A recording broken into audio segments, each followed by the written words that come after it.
and Russia does use North Korean slave labor. We are on the march. The globalist empire is on the run. But I agree with Bracken. In fact, I don't agree with him. It's a fact. The globalists and their socialists and Islamist minions have decided the course is war, destabilization, infighting, racial conflict.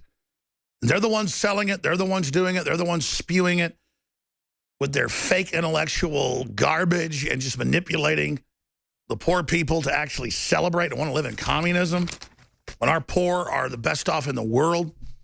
We're taking more phone calls with Matt Bracken right now. I got a bunch of clips coming up in the next segment and more calls. Let's go ahead and talk to Chris in Florida. You're on the air worldwide during our 30-plus hour global transmission against tyranny and defense of the West. So the anti-fascists ask what could be more fascist than the usury-ridden corporate currency credit system of the privately owned Federal Reserve. That's as far from capitalism as you can get.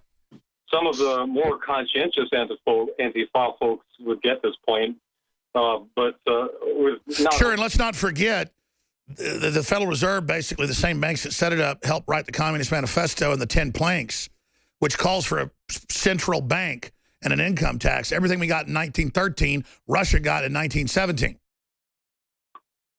Right, and with not only the Antifa folks, but also with immigrants, we can all agree with a higher standard of living, the immigrants taking our jobs wouldn't be a concern. But if we awaken them to our common enemy, the privately owned national banks, the Federal Reserve. That's right. It's the mega rich who almost to a person, because they won't let anybody else get that rich so they kill you, want a global consolidation. So they want failed ideologies to control us like communism. That's a great point. Let me get Matt Bracken's take. Thanks, Chris.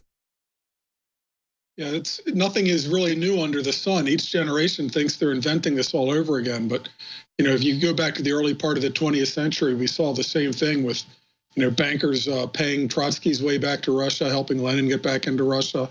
They like to get in on the ground floor, even with a communist regime. And then, by the way, that's mainline history books admit that New Yorkers and Americans and people out of London, 100+ thousand fighting men who have been Russian immigrants, many of them Jewish, went back to Russia and overthrew it. That's a historic fact. Yeah, and people like Armand Hammer, made fortunes dealing with these bloodthirsty, tyrannical regimes. And who was his right-hand man? Al Gore Sr. Right, and as long as you get in on the ground floor, you're going to become mega wealthy. I mean, somewhere in North Korea, there are probably Europeans that are making out like bandits. That's the only black guy. I mean, Russia does a lot of bad stuff, but Russia does use slave labor out of North Korea. They actually import them on trains. They're like robots. They do whatever they're told. And Russia has a small border with them, as you know, and a railroad. And Russia does use North Korean slave labor. Yeah, for timber, things like that. There's actually a book out. I forget the name of it. A Korean who was captured by the Russians. In the Second World War, a Korean who wound up captured by the Japanese, forced into fight for the Japanese against the Russians, captured by the Russians, then captured by the Germans, then captured by the Americans. He wound up in like 5 or 6 different uniforms. I read a magazine article about that book. I forget the name of the book. Right, but yeah, it's war can be pretty funny. The bedfellows, but yeah, we're in an interesting time because it's about 100 years since the Bolshevik Revolution.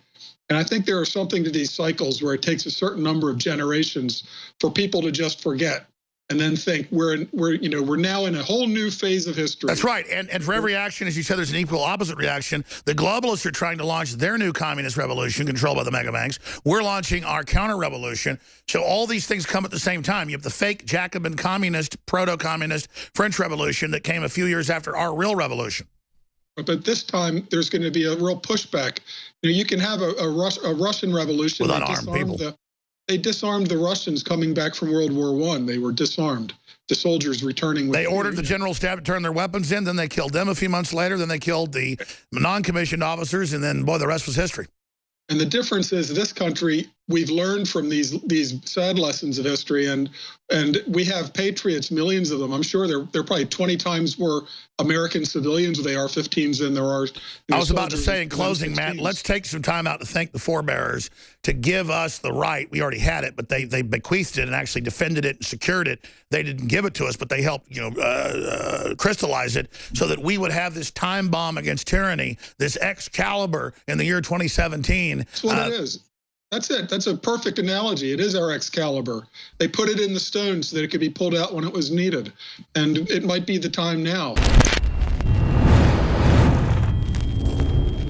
In ancient times, man roamed the earth in a constant state of hunting or being hunted. Introducing Caveman, where cutting-edge science meets ancient super nutrients. Secure your bottle right now at InfoWarsStore.com.